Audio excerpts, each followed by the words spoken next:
avec Fréquence Plus. Surprenez votre famille et vos amis grâce au grand chef de Bourgogne-Franche-Comté. Cette semaine, je suis à Saint-Lin-les-Bains dans le Jura où vous nous écoutez aussi sur l'appli Fréquence Plus et le site web fréquenceplus.radio.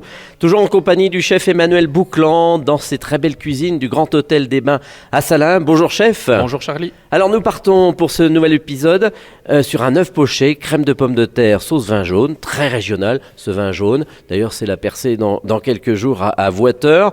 Alors l'œuf poché. Donc l'œuf poché, on peut toutefois partir aussi sur un œuf parfait, mais La différence ? Alors l'œuf parfait est cuit en coquille, mais par contre on doit maîtriser la température de cuisson. Donc, donc on va rester dans le facile. Voilà.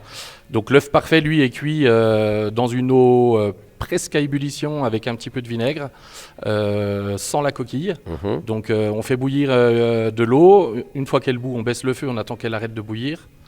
On met notre œuf dans un petit récipient avec quelques gouttes de vinaigre. Ça permet de cuire un petit peu le blanc d'œuf. Donc l'œuf, l'idéal, c'est d'avoir des œufs très frais qui viennent de pas très loin. Voilà, de pas très loin et qui ne sont pas vieux. Et donc on va verser cet œuf dans l'eau en ayant pris soin de faire un petit tourbillon dans l'eau avant. Ça va enrouler le blanc d'œuf autour du jaune et on le laisse cuire environ 1 à 2 minutes suivant comme on l'aime en fin de compte. D'accord. C'est si on veut la texture de l'œuf, du jaune, voilà. D'accord. Tout à fait. Donc une fois que l'œuf est fait pocher, on le sort de l'eau de l'eau chaude dans de l'eau glacée pour arrêter la cuisson. Et ensuite, on passe sur le crémeux de pommes de terre. Donc c'est tout simple, on épluche nos pommes de terre, on les coupe en petits cubes, plongés dans l'eau froide, salée, qu'on monte à ébullition. Et une fois que nos pommes de terre sont bien cuites, l'idéal, ça serait de les passer dans un petit tamis, donc, ou une passoire assez fine en fin de compte, pour éviter d'avoir des morceaux dedans. Et une fois qu'on a cette purée passée au tamis, en fin de compte, on n'a plus qu'à ajouter du beurre et de la crème généreusement. 35%, bien entendu, Exactement, comme tous les chefs à mon micro. Tout à fait. Et généreusement pour avoir une purée qui soit bien liquide. C'est ce qui va nous permettre de venir cacher notre œuf après, en fait. D'accord. Donc on assaisonne notre purée, c'est le poivre. Si on a quelques morilles qui traînent sous la main, on peut également ajouter des morilles à l'intérieur, c'est pas un problème. Voilà, donc ensuite on passe sur la sauce. Donc la sauce au vin jaune, c'est pas très compliqué à réaliser.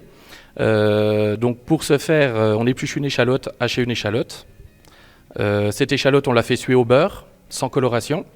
À ceci, on ajoute 10 centilitres de vin jaune qu'on fait réduire à sec pour apporter ce goût de noix. Et une fois qu'il y a quasiment plus de liquide, on ajoute 20 centilitres de crème et 10 centilitres de bouillon de volaille.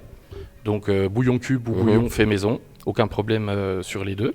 On laisse cuire une dizaine de minutes pour bien cuire notre échalote, bien partager les saveurs. On sale, on poivre et donc à la fin on mixe notre sauce pour éclater les échalotes.